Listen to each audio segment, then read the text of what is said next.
पुराणा प्रेमिका सह सेक्स खेल सांग मैंने धीरे आपण मानी पुणी गोटे बढ़िया स्टोरी नहीं आसी जो थे एंटरटेनमेंट अच्छी मजा अच्छी मस्ती अच्छी गिहा अच्छी बिया अच्छी बांड अच्छी सबू अच्छी ताले सबुठ प्रथम आपण मैंने आम चैनल को प्रथम सब्सक्राइब कर पाखे जो बेल आइकन अच्छे ऑल प्रेस कर दिंतु से दिन सुनील मते बेंगलुरु कॉल करी कहला अरे स्वरूप तोते मामा कहीं खोजुंट मु पचारि अरे काम अच्छे कि से कहला हाँ रे बोधे अच्छी बोधे सुविधा देखी घर को आसबू मु कहली हौ सन्ध्या बेले कम सारी घर आड़े गली मत देखी सुनील माँ बसवाक कहले आउ पानी आणिक देले पीवाकू ओ मो पाखे बसिले मु पचारि मौसी सुनील कौन कहते जे आपण मत खोजुंट बोली किसी कम थिला कि से कहले अरे काली सुप्रिया फोन करथिला कहूला जे एठू किछि दिन पई आसियो बोली किंतु ज्वाई समय देउना मौसी बाहा रही से पसंद 15 दिन पर आसबे आउ सुनील नुआ चाकरी कर छुट्टी भी मिलूनी तेणु कौन कहते कि तोर जदि समय हेब ताहले आम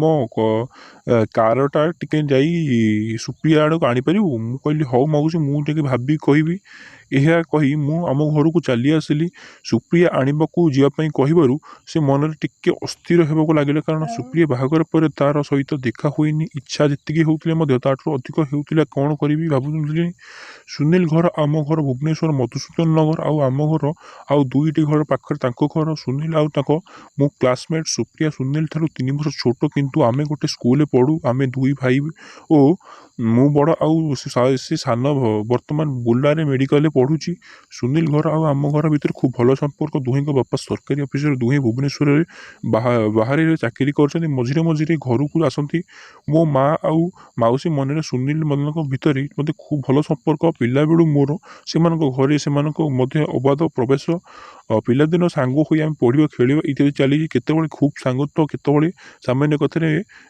मानमाल्य पुणी किसी दिन पर मिलामिशा यहीपरि भाव दिन कटी से सुनील सह दोस्ती केत सुप्रिया सह स्कूल सारिया पर आम कॉलेज रे प्रवेश कलु सुप्रिया बड़ होबार लगे झील पिला देहरे जवानी जल्दी आसी जाए सुप्रिया से बड़ जाइनी ता छाती और उठ हेबार लगे और सुप्रिया मत दिन दिन खूब भल लगुला किसी ना कि बाहाना कर प्रतिदिन सुनील घर को जाए खास सुप्रिया सह कहवाकू आउ देखी से भी मत कबाट को चाह रही था जाते सब खेल गपे मत लगिला जे सुप्रिया भल पाई जाइछि किंतु केबे भी एक कथा खोलिकी कहि पारिलिनी मो पुओ पिलाटे हेउ जेतेबळे कहि पारिलिनी से झियो हेले भी केमिति कहि थांता किंतु सबुदिन देखे देखे तो आमे मन खोला गुपु आउ गपिला बेले मु जानी जे सुप्रिया देह को छुए और बेले बेले मुँह तो कहूनी और सुप्रियार दूधकुटी मत टच करे सुप्रिया ये सब देखी न जानला पर रहे सुप्रिया ए सबुथ बाधा न देवर मु आहरी टे उत्साहित हो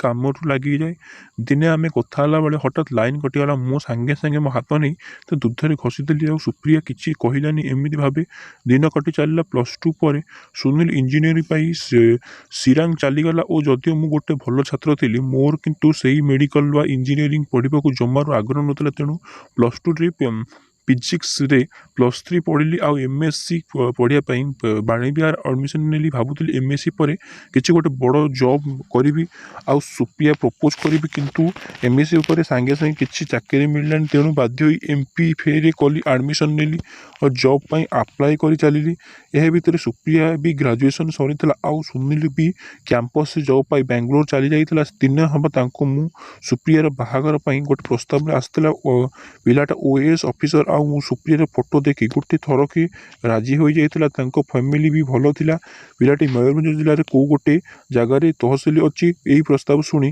मु सुप्रिया बापा माँ को भी खुशी कहीदेले आउ आम आस आम घरे भी कहले आम बापा माँ सहमति होगला कहले एमती प्रस्ताव जमर हाथछड़ा करनी जितेबाला पारुछ बाहागर करदियो मुझे एक कथा शुणिली ये मो पाद तलू माटी खसीगला लगिला ना जॉब थिला ना सुप्रिया को प्रपोज करी परिबी जदि भी कहबी मो कथा किए शुणी प्रस्तुत हेबेनी जॉब केबे मिल ताहा कथार केबे भी ग्यारंटी नहीं तेणु मन को मारी रहा आउ किसी उपाय नाला सुप्रिया भागे कि नहीं बाहा साहस मो पाखे भी नाला सुप्रियार बाहागर से जगार स्थिर है घरे आम घर सब खुशी बर घर बाहागर शीघ्र करने ଚାପ୍ ତ ପକାଇଦେଲେ। ତେଣୁ ମାସର ତିଥି ଠିକ୍ ହୋଇଗଲା। ଠିକ୍ ସମୟରେ ବାହାଘର ବହୁତ ଧୁମଧାମରେ ହେଲା। ତା ବାହାଘର ଠିକ୍ ହେବା ପରେ ମୁଁ ଆଉ ସୁପ୍ରିୟା ଘରକୁ ଯିବା ବନ୍ଦ କରିଦେଲି। ମାନସିକ ସ୍ତରରେ ମୁଁ ମୋର ଭାଙ୍ଗି ପଡ଼ିଥିଲି। ଗୋଟେ ହାପସ ପ୍ରେମିକ ନିଜକୁ ଯାହା ଭାବୁଥାଏ, ସେତେବେଳେ ମୁଁ ଭାବେ ମୁଁ ଆଗରୁ ସୁପ୍ରିୟାକୁ କହିଦେଇଥାନ୍ତି, ତାହେଲେ ସେ ତାଙ୍କ ଘରେ କହି ଏ ବାହାଘରଟା ଅଟକାଇ ପାରିଥାନ୍ତା। କିନ୍ତୁ ପରେ ଭାବିଲେ ଯାହା ହେବା କଥା ହୋଇଗଲା, ଆଉ କ'ଣ କରିହେବ।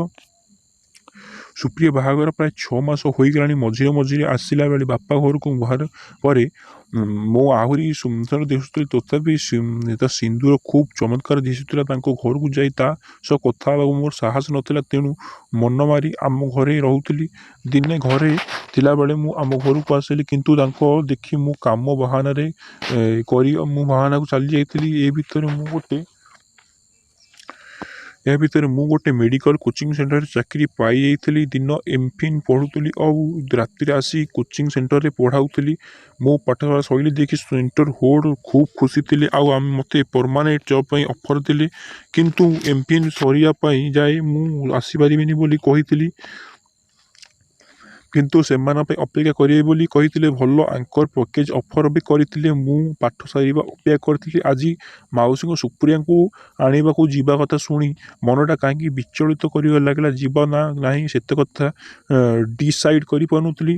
ସୁପ୍ରିୟା ତାକୁ ସାମ୍ନା କରିବା ସାହସ ମୋ ପାଖରେ ନଥିଲା, କିନ୍ତୁ ତା ସହ କିଛି ସମୟ ଏକାନ୍ତ ବିତେଇବା ମିଳିବ ସେଇଟା ଭାବି ଲୋଭନୀୟ ଥିଲା।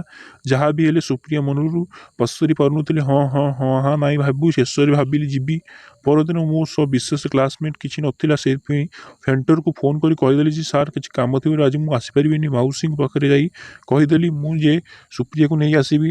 ମୋ କଥା ଶୁଣି ମାଉସୀ ବହୁତ ଖୁସି ହେଲେ ଓ ତାଙ୍କ ଗାଡ଼ି ଚାବି ମୋତେ ଦେଲେ। ଆମ ଘରେ ଏସବୁ କଥା କହି ଖାଇସାରି ପ୍ରାୟ 1ଟାଏ ବେଳେ ବାହାରିଲୁ ଓ ସୁପ୍ରିୟା ଆଣିବାକୁ ପ୍ରାୟ 5:30 ଘଣ୍ଟା ଲାଗିଲା। ସୁପ୍ରିୟା ଘର ପହଞ୍ଚିବାକୁ ବାଟରେ 2 ଥର ଫୋନ୍ ବି କରିଥିଲା, କୋଉ ଯାଏଁ ହେଲଣି।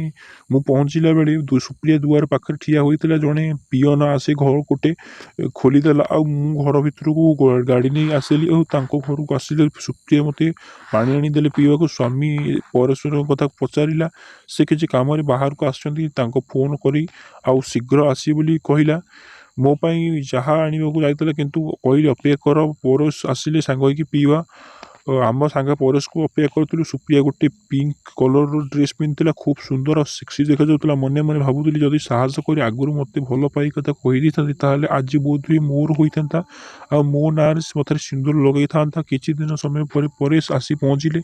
ସେ ଟିକେ ବିଚିତ୍ର ଦେଖାଯାଉଥିଲେ। ମୋତେ ଦେଖି ଖୁସି ହୋଇଗଲେ। କହିଲେ ଯାହା ହଉ ଆପଣ ଠିକ୍ ସମୟରେ ଆସି ପହଞ୍ଚିଗଲେ। କିଛି ଦିନ ହେଲା ସୁପ୍ରିୟା ଏଠି ଏକା ଏକା ବୋର୍ ହେଉଛି। ଭୁବନେଶ୍ୱର ଯାଇ କିଛି ରହି ଆସିଲେ ତା ମନଟା ପରିବର୍ତ୍ତନ ହୋଇଯିବ। ସେ କହିଲେ ଗୋଟେ ପାଖରେ ଗାଁ, 2 ଗୋଷ୍ଠୀ ଭିତରେ ଗଣ୍ଡଗୋଳ ହୋଇ ପରିସ୍ଥିତି ଟିକେ ଖରାପ ଅଛି। ସେଠି ପୋଲିସ ଫୋର୍ସ ମୁତୟନ କରାଯାଇଛି, କିନ୍ତୁ ଯେତେବେଳେ କ'ଣ ହେବ କିଛି କହିହେବନି।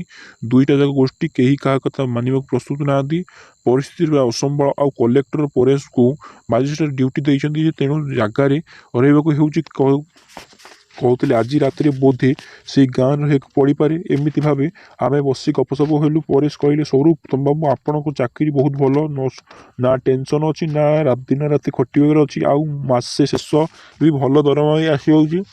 ଆମ ଅପେକ୍ଷା ଯଥେଷ୍ଟ ଅଧିକ। ମୁଁ ବି ହସି ହସି କହିଲି ଆପଣଙ୍କ ପାଖରେ ସରକାରୀ ଯେଉଁ ସବୁ କ୍ଷମତା ଦେଇଛନ୍ତି ସେଇଟା ଆମ ପାଖରେ ନାହିଁ। ଆଉ ଆପଣ ରାସ୍ତାରେ ଚାଲିଗଲେ ଲୋକ ବାଟ ଛାଡ଼ିଦେବେ।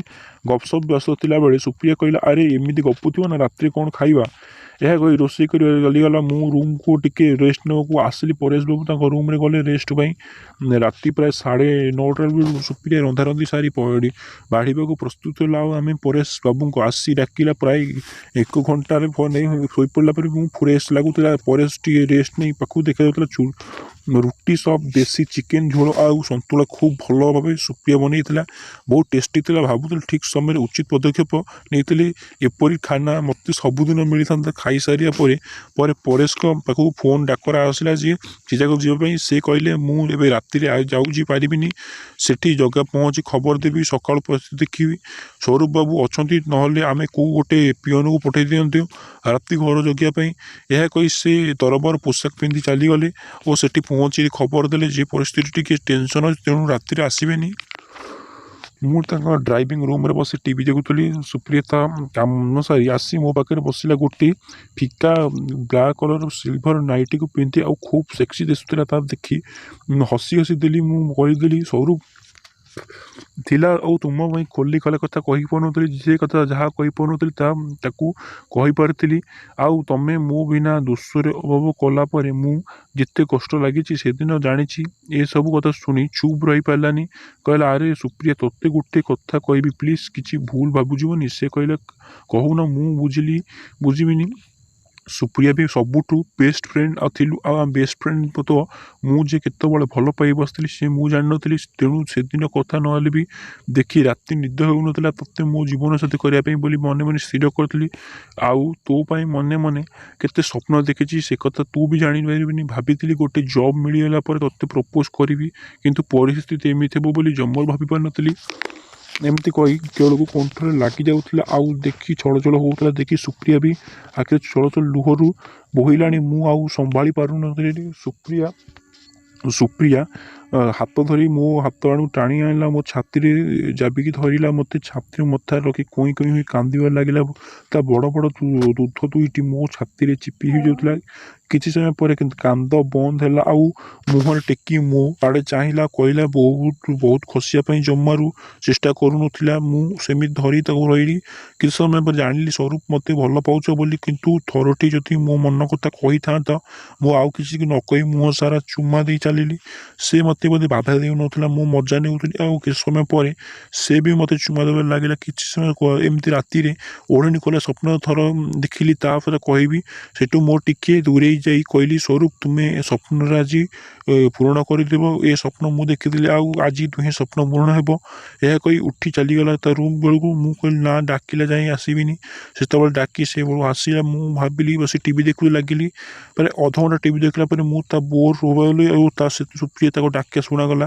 ରୁମ୍ ଭିତରୁ ଡାକିଲା, ସ୍ୱରୂପ ଟିଭି ବନ୍ଦ କର। ଆଉ ବେଡ଼ରୁମ୍କୁ ଭିତରକୁ ଗଲି।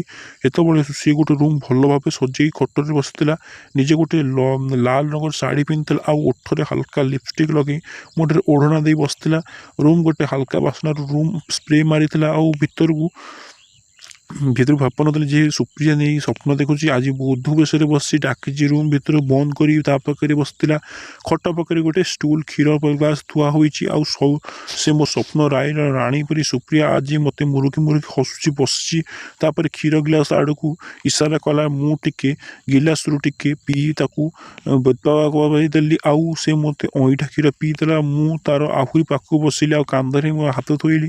ସେ ଟିକେ ଲାଜେଇଗଲା। ତାକୁ ଟିକେ ମୋ ପାଖକୁ ଟାଣି ଆଣି ମୁଣ୍ଡରୁ ଓଢ଼ଣା କାଢ଼ିଦେଲି। ଆଉ ଗାଲରେ ଗୋଟେ ଚୁମା ଦେଇ କହିଲି, ଓ ସୁପ୍ରିୟା, ତମେ କି ନରମ ଗାଲ ହୋଇଛି। ତୁ ଏହି ଗାଲରେ ମୋ ଚୁମା ଦେବାକୁ କେବେଠୁ ଅପେକ୍ଷା କରିଥିଲି। ସେ ବି ମୋ ଚୁମାଟା ଦେଇ କହିଲେ, ସ୍ୱରୂପ, ମୁଁ ବି ତୁମକୁ ହେବାକୁ ଚାହୁଁଥିଲି। ଆଜି ସୁପ୍ରିୟା ନିଜର କରିନିଅ। ମୁଁ ମୋ ବୋହୂକୁ ନେଇ ମୋର ସାରା ଚୁମାରେ ଓଦା କରିଦେଲି।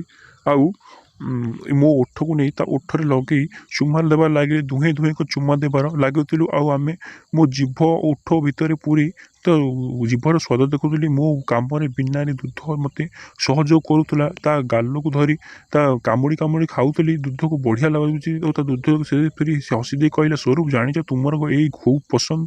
ମୋ ସହ ଚିପିଲା ବେଳେ ତୁମ ନଜର ଏଇଠି ଥାଏ। ଏଇ ଅନ୍ଧାରରେ ତୁମେ ମୋତେ ହାତ ମାର ଏ ଜାଗାରେ। ମୁଁ ବ୍ଲାଉଜ୍ ହୁକ୍ ଖୋଲୁ କହିଲି, ଡ୍ରେସ୍ ଉପରୁ ଏତିକି ଦେଖିଲି। ଅସଲ କେବେ ଦେଖିବା ସୁଯୋଗ ପାଇଲିନି। ସେ ଦେଖିଲା, ହଉ, ଅସଲ ଦେଖିବାକୁ ଆଜି ସୁଯୋଗ। ସୁପ୍ରିୟା ପୁରା ତୁମର ଆଜି। ଏଇ ସୁପ୍ରିୟା, ଯାହା ଇଚ୍ଛା ହେଉଛି କର। ବ୍ଲାଉଜ୍ ହୁକ୍ ଖୋଲିବାରେ ବ୍ରା ଭିତରୁ ଦୁଇଯାକ ଦୁଧ ଭଲ ଭାବେ ଦିଶୁଥିଲା। ମୁହଁରେ ନେଇ ସେଠୁ ମୁଁ ଜିଭ ରଖିଲି, କାଢ଼ିଲି। ବ୍ଲାଉଜ୍ ଭିତରେ ଲାଗିଲି। ସେ ମୋ ମୁହଁକୁ ଦେଇ ଦୁଧ ମାଡ଼ିଦେଲି ଓ ମୁହଁର ହାତ ପିଠି ଆଡ଼କୁ ଦେଇ ବାର ହୁକ୍ ଖୋଲିଦେଲି। ଚିକ୍କଣ ପିଠିରେ ବୁଲେଇ ତା ଆଡ଼କୁ ଟାଣି ଆଣି ଥରେ ଓଠରେ ବସି ଚୁମା ଦେଲି। କିଛି ସମୟ ପରେ ତା ଓଠ ଚିମିଲା ପରେ ତା ଦୁଧକୁ ରଖି ମୋ ଚୁମା ଚାଲିଲି। ତା ନରମ ଦୁଧ ମୋ ମୁହଁରେ ଚାପି ଧରିଲା। ମୋ ଜିଭ କାଢ଼ି ତା ଭୁଣ୍ଡି ଭିତରୁ ଚାଟିବାରେ ଲାଗିଲା। ଆଉ ଗୋଟେ ଦୁଧ ପାଟିରେ ନେଇ ଚୁଷିବାରେ ଲାଗିଲା। ସେ, ଓ କି ମସ୍ତ ଦୁଧ ତାର। ସେ କହୁଥିଲା, ଖାଇଦିଅ ସ୍ୱରୂପ, ଖାଇଦିଅ। ସବୁ ଖାଇଦିଅ ଆଜି ସୁପ୍ରିୟା ଖାଇଦିଅ ମନ ଶାନ୍ତ କର ତୁମ ଖଟରେ ଶୁଆଇ ଉପରକୁ ଆସ ଦୁଧ ଖୋଲୁନ। ଚିପୁଥିଲି କାମୁଡ଼ୁଥିଲି ଚାଟୁଥିଲି ଚୁମୁଡ଼ୁଥିଲି ଆଉ ଆଖି ବୁଜି ମଜା ନେଉଥିଲା। ଗୋଟେ ହାତରେ ତାକୁ ନେଇ ଶାଢ଼ୀରେ ଗାଣ୍ଠି ଦେଲି ଆଉ ସାୟା ଭିତରେ ହାତ ପୁରି ତା ପ୍ୟାଣ୍ଠି ଉପରେ ହାତ ରଖିଲି। ପଚାରିଲି ୟା ତଳେ ଅବସ୍ଥା କେମିତି ଅଛି? ସେ ଲାଜେଇ କହିଲା ନିଜେ ଦେଖୁନ। ମୁଁ ଆଉ ଡେରି ନ କରି ଗୋଟେ ଥରକେ ତା ଶାଢ଼ୀ ସାୟା ପ୍ୟାଣ୍ଠି ଖୋଲି ତାକୁ ନଙ୍ଗଳା କରିଦେଲି ଆଉ ସେ ଲାଜରେ ହାତ ନେଇ ତା ଆଖି ଉପରେ ବନ୍ଦ କରିଦେଲା। ସେ ନଙ୍ଗୁଳି ପୁରା ସୁପ୍ରିୟା ଖୁବ୍ ମସ୍ତ ଦେଖାଉଥିଲା। ଗୋରା ଦେହରେ ବଡ଼ ବଡ଼ ଦୁଧ ଆଉ ଦୁଧ ଉପରେ କଳା କଳା ଗୁଣ୍ଡି ମାଉଁସ ଚିକଣ ଜଙ୍ଘ ଆଉ ଜଙ୍ଘ ସନ୍ଧିରେ ବାଳୁଆ ବିଆ। ତା ପୁରା ଦେଖିବାକୁ ଖାଇବାକୁ ମସ୍ତ ଇଚ୍ଛା ହେଉଥିଲା। ତା ପୁରା ଦେହକୁ ଚୁଚୁମିଆ ଲାଗିଲି ଆଉ ଦୁଧକୁ ମସ୍ତ ଚିପୁଥିଲି। ମୋ ହାତ ଆଣି ବିଆରେ ରଖିଲି ଆଉ ସେମିତି ହାଲକା ହାଲକା ଲାଗୁଥିଲା ଘଷୁଥିଲି। ସେ ଆଉ ସମ୍ଭାଳି ନ ପାରି ମୋତେ ଭିଡ଼ି ଧରିଲା ଆଉ ମୋତେ ଗାଲୁ କାମୁଡ଼ି ଦେଲା। କହିଲା ସ୍ୱରୂପ କ'ଣ କରୁଛ? ମୋ ଦେହ ସାରା ସିଂହଣ ଖେଳି ଯାଉଛି। ଏହା କହି ମୋତେ ତଳେ ଶୁଆଇ ତା ଉପରକୁ ଆସିଗଲା ଓ ମୋ ଟି ସାର୍ଟକୁ ହାତରେ ଖୋଲି ମୋ ଟ୍ରାକ୍ ପ୍ୟାଣ୍ଟ ଟାଣି ମୋ ବାଣ୍ଡ ସେତେବେଳକୁ ପୁରା ଟାଣ ହୋଇସାରିଥିଲା। ମୁଁ ନିଜ ହାତରେ ମୋ ବାଣ୍ଡକୁ ଧରି ସାଉଁଳିବାରେ ଲାଗିଲି। ମୋ ବାଣ୍ଡ ଆହୁରି ଟାଣ ହୋଇଗଲା। କହିଲି ଓ ସ୍ୱରୂପ ତୁମର କେତେ ବଡ଼ ମାଲୋ ଆଉ ମୋଟା ବି। ମୁଁ ପଚାରିଲି କାହିଁ ପରେଶ ବାବୁଙ୍କ ଏତେ ବଡ଼ ନୁହଁ କି? ସେ ମୁଣ୍ଡ ହଲେଇ ନା କହିଲା। ମୁଁ ତାପରେ ଚିପି ଧରି ତା ମୁହଁ ସାରା ଚୁମାରେ ଭରିଦେଲି। ତାକୁ ତଳେ ପକାଇ ମୁଁ ତା ଉପରକୁ ଆସିଗଲି। ପୁଣି ଥରେ ତା ଦୁଧକୁ ମୁହଁରେ ନେଇ ଚୁଷିବାରେ ଲାଗିଲି। ଗୋଟେ ହାତରେ ବିଆ ରଖିକି ସାଉଁଳିବାରେ ଲାଗିଲି।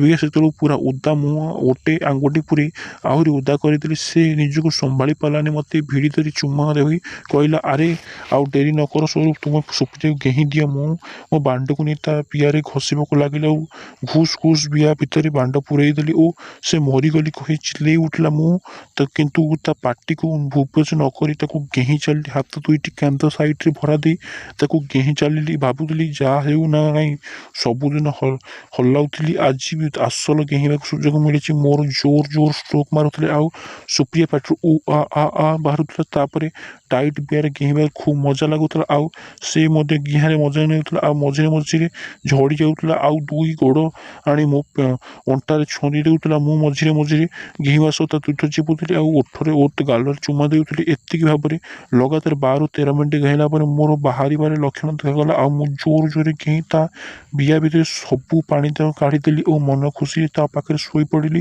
ସେ ଖୁସିରେ ମୋତେ ଭିଡ଼ି ଧରିଲା। ସେଦିନ ରାତିରେ ସୁପ୍ରିୟାକୁ ଆଉ 2 ଥର ଘେହିଲି ଆଉ ତାର ଶେଷ 2 ଥର ଘେହିଲା ପରେ ରୁମ୍କୁ ଆସି ଶୋଇପଡ଼ିଲି। ସକାଳୁ ପରବେଶ ବାବୁ ଆସି ପହଞ୍ଚିଗଲେ। ରାତି ସାରା ସେ ନ ଶୋଇ ଡ୍ୟୁଟିରେ ଚାଲିଥିଲେ ତେଣୁ ସେ ଘରକୁ ଆସି ଶୋଇପଡ଼ିଲେ। ମୁଁ ଦିନ 9ଟା ବେଳୁ ଉଠିଲି। ପରେ ସମସ୍ତେ ସାଙ୍ଗ ହୋଇ ଜଳଖିଆ ଖାଇଲୁ ଓ ଓଡ଼ିଆ ସୁପ୍ରିୟାକୁ ନେଇ ଭୁବନେଶ୍ୱର ଆସିଲି। ଆଉ ଆସିବାକୁ ବାଟରେ ବାଲେଶ୍ୱର ଗୋଟେ ହୋଟେଲ ଗଲୁ। ସେଠି ରୁମ୍ ନେଇ ସେଠାରେ ଖାଇବାକୁ ମଗାଇଲୁ ଆଉ ଭିତରେ ସୁପ୍ରିୟାକୁ ଆଉ ଥରେ ଘେହିଲି। ମଝିରେ ସୁଯୋଗ ଦେଖି ସୁପ୍ରିୟା ବହୁତ ଥର ଘେନି ଦେଇଛି ଓ ଏ ଭିତରେ ବହୁଦିନ ବିତିଲାଣି। ସୁପ୍ରିୟା ନ ପାଇବା ଯେଉଁ ଗ୍ଲାନି ମନରେ ଥିଲା ସେଇଟା ମଧ୍ୟ ନାହିଁ।